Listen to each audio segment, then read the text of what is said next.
What's up, guys? Welcome back to Jake's Home Lab. Are you looking for a microphone you can bring anywhere without the need for an audio interface? The PD200W Maono may be the microphone you are looking for, and I hope I can help you figure out what you want to do, if you want to buy it or if you don't want to buy it. Now, what is the Maono PD200W?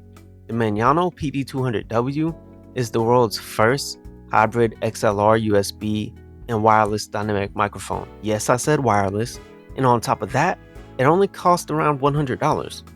So, let's see what's in the box. The first thing you see when you open the box is a quick setup guide printed onto the box, which I absolutely love. We need more companies that do this. Seriously, I hate having to flip through a manual to find out how to set something up.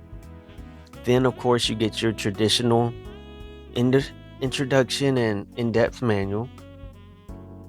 You get your cable, which thankfully has a Type-C to USB-A built into it, which is another plus.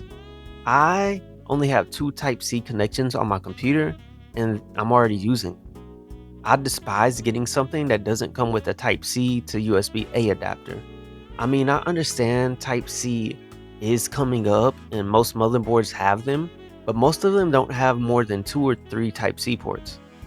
You get a separate Type-C adapter that you can plug your receiver into to connect it to your computer or laptop, or maybe even your Xbox.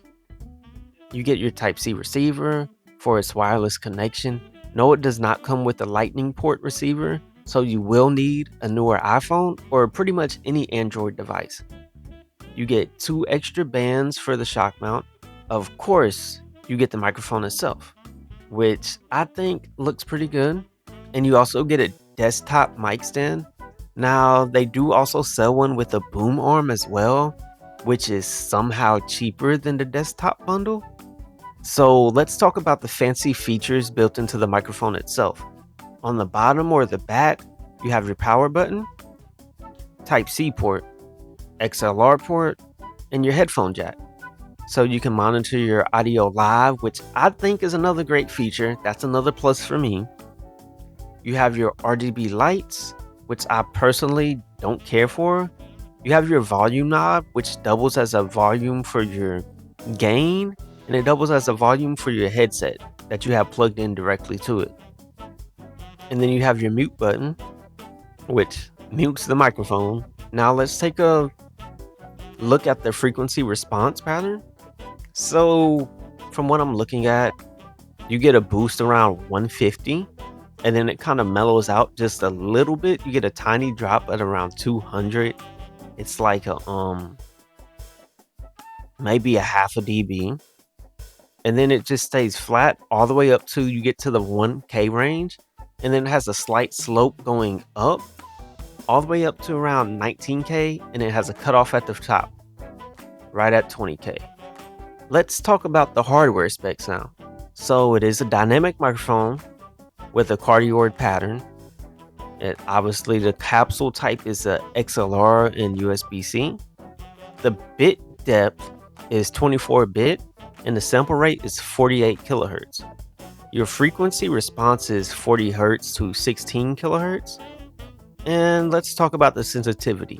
So I'm going to start. The XLR sensitivity is minus 52 dBV, and the USB sensitivity is minus 10.5 dBFS PA max, and the max SPL is 130 decibels.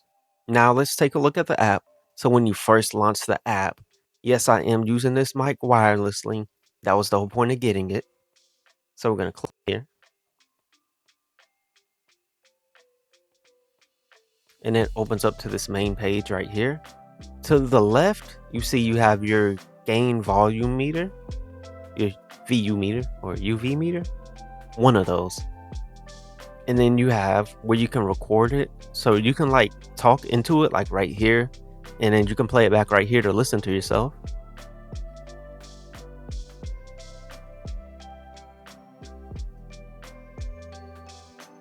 Okay, and then there's it starts in the basic tab. You have your gain volume, and it's in centimeters, not dB. You have your headphone volume, your noise cancellation, I like to do aggressive. It just sounds better to me. And then you can monitor it through either the microphone's headphone jack or through the computer or both. And then you have your scenes page. And your scenes page is like your custom EQs. So you get original on the first one. Then you get podcast 1 and podcast 2. And then you have your game tab. You have game 1.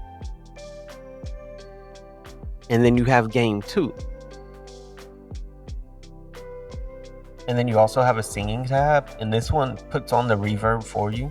So you have folk. And then you have pop. I really do like this feature. I don't know, it's just cool. And this is basically what I do whenever I make my music. I literally pretty much the same EQ except for 4.